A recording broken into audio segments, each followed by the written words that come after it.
What is up, everybody? Welcome to Inside the Numbers by Nylon Calculus, part of the HP Basketball Network. A new video log that we're trying out. My name's Adam Mares, and I'm here with the editor-in-chief of Nylon Calculus, Seth Partnow. Seth, how you doing? I'm doing great today. Thanks for calling.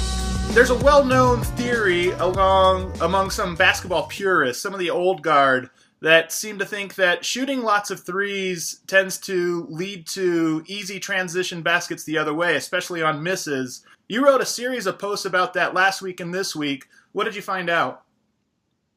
It's a two-part theory, and it makes sense on its face that you shoot a longer shot, the ball rebounds further away, and that leads to fast breaks coming the other way. And that's, two parts. There's A, the longer rebound, B, the fast break that ensues. The first part is true. Longer shots lead to longer rebounds. I mean, it's simple physics. The second part is I found less true. If you miss a layup, that leads to a fast break the other way, especially I found if it's a point guard or a wing missing a layup at the rim, and it leads to a fast break the other way much more frequently than does do three-pointers, especially above the break three-pointers. Now, you said the point guards and wing players, especially when they shoot shots in the lane and miss, those defensive rebounds turned into transition points the other way more frequently. Why do you think that is? And I know there's a lot of players, Reggie Jackson, for example, that gets into the paint, and a lot of his shots come in the paint. Is he a player that gives up transition baskets the other way, or are there things teams do to mitigate that? So there's two things going on there. The first one is why it's especially true for point guards. I mean, I think, traditionally, who's the first person back on defense on a shot is the point guard. And if he's at the rim missing, you got to have to imagine that, and we're talking on aggregates here, of course, but if he's at the rim and missing, he maybe falls down out of bounds. He's the last person back instead of the first person back. So that's kind of, again, the floor balance is just different if it's a small guy who would be the first person back who's missing. You kind of assigned me a little homework here. I did some looking, and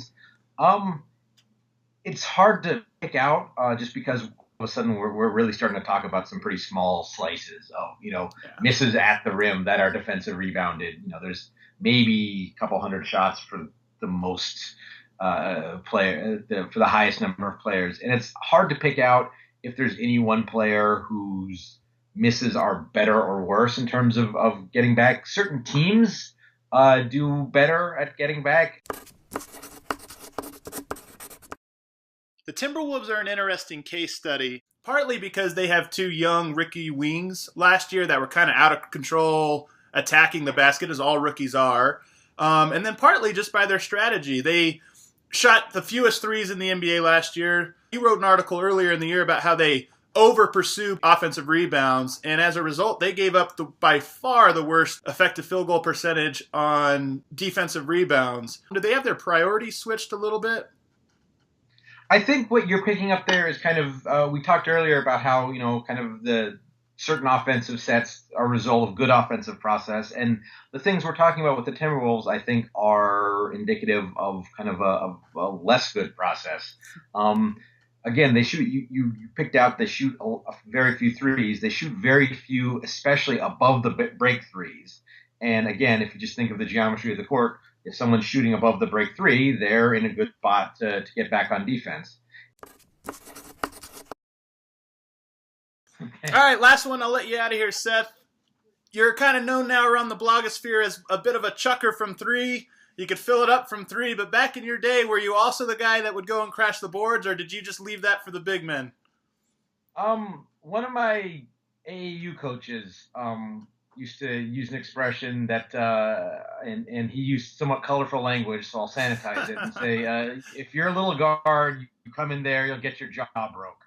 And I took that to heart. So, Coach Wakefield, if you're watching, thank you for that advice. I never got my jaw broke. Nice. There you go. Even as a young player, Seth was playing the analytics and also protecting his job. Thanks a lot, Seth. Appreciate it. Thank you.